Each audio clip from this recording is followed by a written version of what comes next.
മാന്യ പ്രേക്ഷകർക്ക് ഇലഞ്ഞൂർ ബ്ലോഗിലേക്ക് സ്വാഗതം.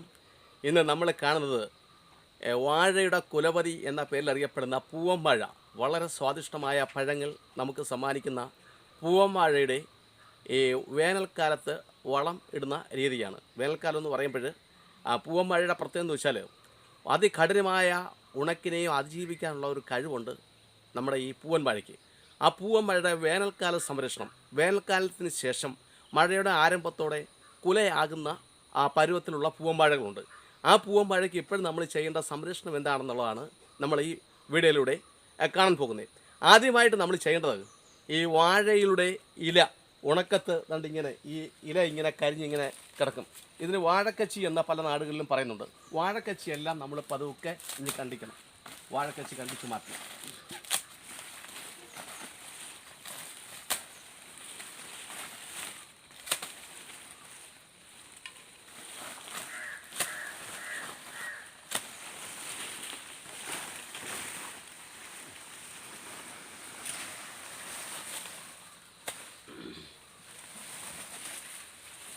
വാഴക്കച്ചി കണ്ടിച്ച് നമ്മൾ ദൂരെ കൊണ്ട് കളയണം. ഉണക്കത്ത് ഈ വാഴക്കച്ചി അങ്ങനെ കിടക്കണം. കാരണം എന്ന് വെച്ചാൽ അതികഠിനമായ ചൂട് നേരിട്ട്, സൂര്യൻ്റെ ചൂട് നേരിട്ട് വാഴയിൽ പതിക്കാതിരിക്കാനാണ് പ്രകൃതി അങ്ങനൊരു വരം തന്നിരിക്കുന്നത്. എന്നാൽ മഴയുടെ ആരംഭത്തോടെ നമ്മൾ ഈ വാഴക്കച്ചി നീക്കം ചെയ്തെങ്കിൽ മാണപ്പുഴു, പിണ്ടിപ്പുഴു ഒക്കെ കയറാനുള്ള സാധ്യത ഉണ്ട്. അതുകൊണ്ടാണ് നമ്മൾ വളമിടുന്നതിന് മുമ്പായിട്ട് ഈ ഉണങ്ങിക്കിടന്ന വാഴക്കച്ചിയൊക്കെ കണ്ട് ശരിയാക്കിയത്. ഇനി നമ്മൾ അടുത്തായി ചെയ്യാൻ പോകുന്നത് നമ്മൾ ഈ വാഴയുടെ ചുവട് അല്പം മണ്ണ് മാറ്റുക എന്നുള്ളതാണ്. ചെറിയ രീതിയിൽ നമ്മൾ മാറ്റിയാൽ മതി.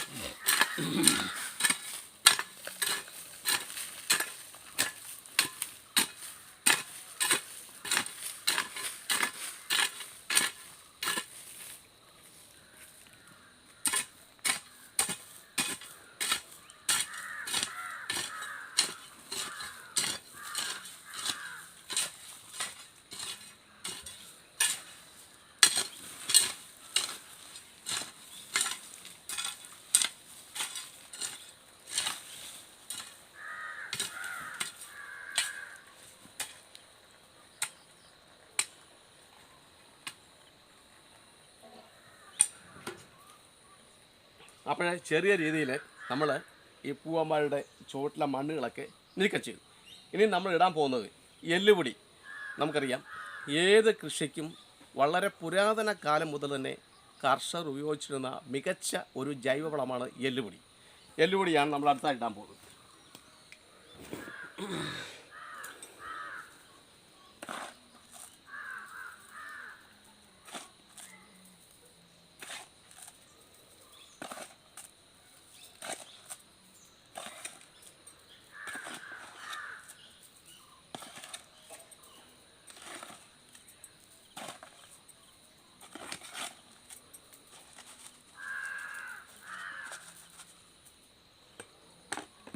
അപ്പോൾ നമ്മൾ എല്ലുപൊടി ഇട്ടു.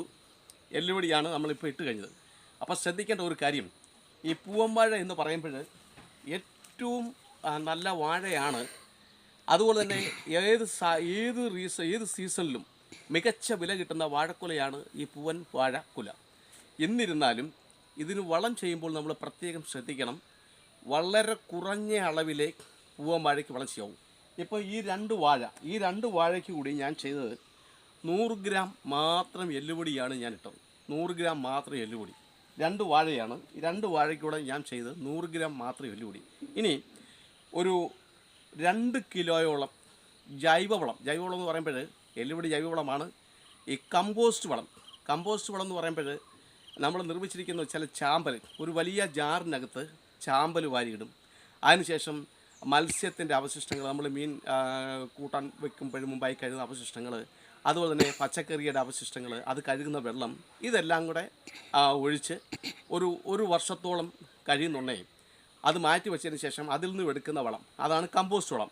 അത് ഈ വാഴയ്ക്ക് 2 കിലോയോളം ഇടാം. കാരണം അത് പതുക്കെ എടുക്കത്തുള്ളൂ, വലിച്ചെടുക്കത്തുള്ളൂ. എന്ന് മാത്രമല്ല, ഈ വാഴയുടെ പ്രത്യേകം നോക്കിയിട്ട് ഇത് 2 വാഴയാണ് ഇവിടെ നിൽക്കുന്നത്.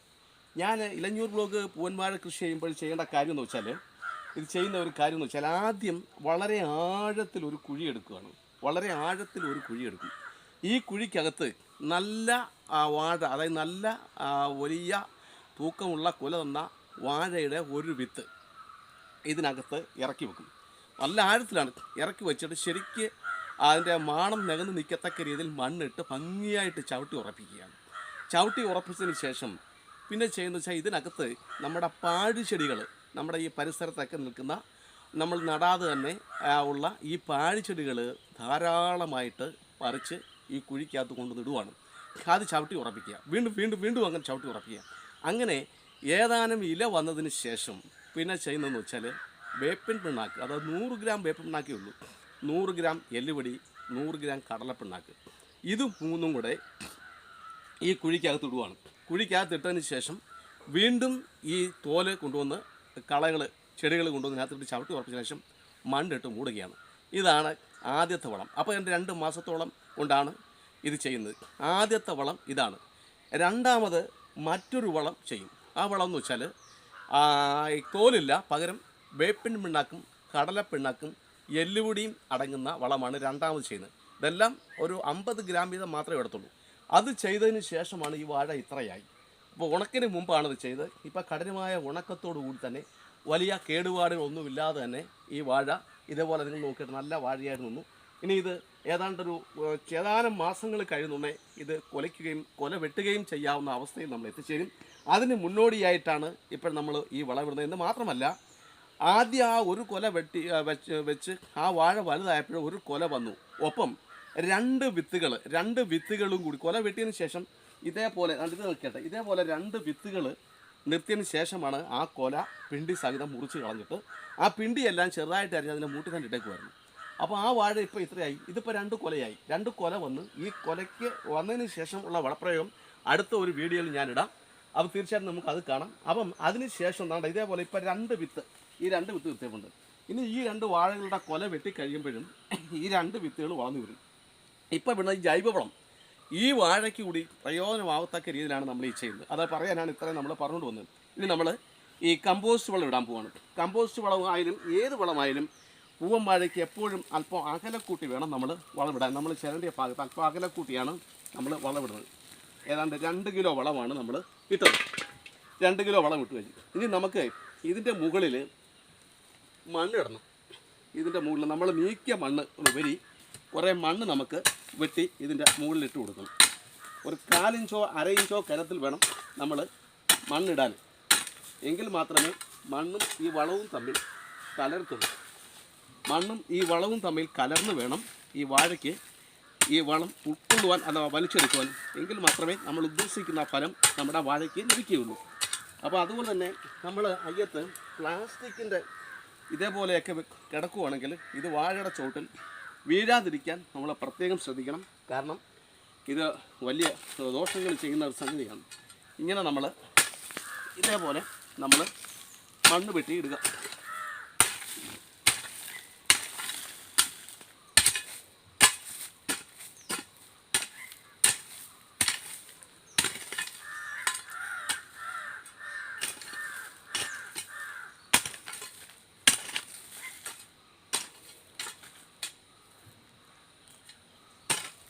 അര ഇഞ്ച് കനത്തിൽ എങ്കിലും മിനിമം നമ്മൾ മണ്ണ് വെട്ടിയിടണം.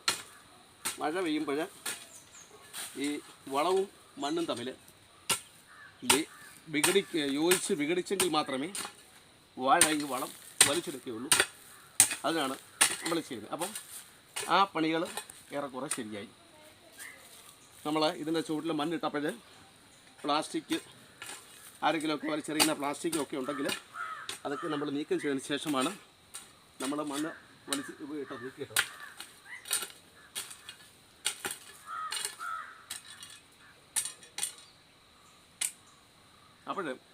അപ്പോൾ ഇത്രയും പണികൾ നമ്മൾ പൂർത്തിയായി. നമ്മൾ ശ്രദ്ധിക്കേണ്ട മറ്റൊരു കാര്യം എന്ന് വെച്ചാൽ, പൂവൻ വാഴയ്ക്ക് ഞാൻ മുമ്പേ പറഞ്ഞു, ഉണക്കനെ എത്ര കഠിനമായ വരൾച്ചയും അതിജീവിക്കാനുള്ള ഒരു പ്രത്യേക കഴിവുണ്ട്. അതുപോലെ തന്നെ പൂവൻ വാഴയുടെ കുല മഴക്കാലത്തെക്കാട്ടിൽ നല്ല കൊല, തൂക്കമുള്ള കുല നമുക്ക് കിട്ടുന്നത് ഉണക്കുകാലത്താണ്. അത് നമ്മൾ പ്രത്യേകം ശ്രദ്ധിക്കേണ്ട ഒരു കാര്യമാണ്.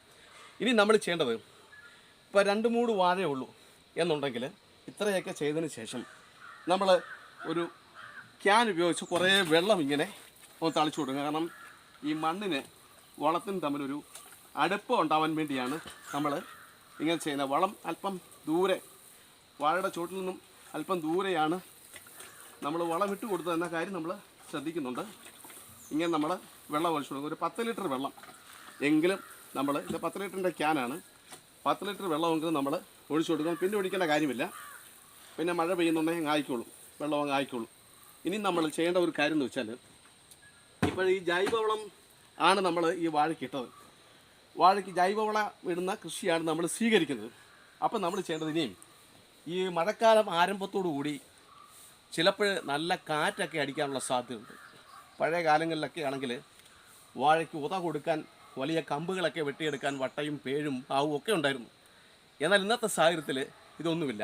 അതിനിപ്പോൾ നമ്മൾ സ്വീകരിക്കുന്ന മാർഗം എന്ന് വെച്ചാൽ, ഇതേപോലെ പ്ലാസ്റ്റിക്കിൻ്റെ കയറ് വാങ്ങിക്കുക. പ്ലാസ്റ്റിക്കിൻ്റെ കയറ് വാങ്ങിച്ചിട്ട് നമ്മൾ ഏതാണ്ട് 2 വാഴകൾ തമ്മിൽ ഒന്ന് പിടിച്ച് കെട്ടുക. പ്ലാസ്റ്റിക്കിൻ്റെ കയറ് മേടിച്ചിട്ട് 2 വാഴകൾ തമ്മിൽ ഇതേപോലെ നമ്മളൊന്ന് പിടിച്ച് കെട്ടുക. ഒരുപാട് വില ഒന്നും കൊടുക്കണ്ട. ഒന്ന് പിടിച്ച് കെട്ടുക. ഇങ്ങനെ വേണം കെട്ടാൻ. കയറ് കെട്ടുന്നുണ്ടെങ്കിൽ ഇങ്ങനെ വേണം കെട്ടാൻ. ഇങ്ങനെ ഒന്ന് കെട്ടിക്കഴിഞ്ഞാൽ ചെറിയ കാറ്റൊക്കെ ഉണ്ടാവുകയാണെങ്കിൽ തങ്ങളിലൊരു പിടുത്തം കിട്ടുകയും വാഴ മറിഞ്ഞു പോകാതെ ഇരിക്കുകയും ചെയ്യും. അങ്ങനെ ആണ് ചെയ്യുന്നത്. ഇനിയും നമ്മൾ ചെയ്യേണ്ടത്, ഇനി അവശേഷിക്കുന്നത് കൊലയാവുന്നുണ്ടേ ഒരു വളം കൂടി നമുക്ക് ചെയ്താൽ മതി. ആ വളം എന്താണെന്നും അതെങ്ങനെയാണെന്നും ഒക്കെ നമുക്ക് തീർച്ചയായിട്ടും അടുത്ത ഒരു വീഡിയോയിലൂടെ നമുക്ക് ചെയ്യാം. അതുപോലെ തന്നെ എലിഞ്ഞൂർ ബ്ലോഗിൻ്റെ ഈ വീഡിയോ നിങ്ങൾക്ക് ഇഷ്ടമായെങ്കിൽ, ആദ്യമായിട്ടാണ് നിങ്ങൾ ഈ ചാനൽ കാണുന്നതെങ്കിൽ ദയവായി സബ്സ്ക്രൈബ് ചെയ്യാൻ മറക്കരുത്. ലൈക്ക് ചെയ്യണം, ഷെയർ ചെയ്യണം. അതുപോലെ തന്നെ ഇതിനോടൊപ്പം ഉള്ള ഒരു ബെല്ലൈക്കൺ അമർത്താമെങ്കിൽ ഞങ്ങൾ ഇടുന്ന ഇത്തരത്തിലുള്ള വീഡിയോകൾ അപ്പോഴപ്പോഴും നിങ്ങൾക്ക് നോട്ടിഫിക്കേഷനാണ് ലഭിക്കുന്നതാണ്. അപ്പം എല്ലാവരുടെയും പൂർണ്ണമായ സഹായവും സഹകരണവും സാധനം പ്രതീക്ഷിച്ചുകൊണ്ട് തൽക്കാലം നിർത്തുന്നു. നന്ദി, നമസ്കാരം.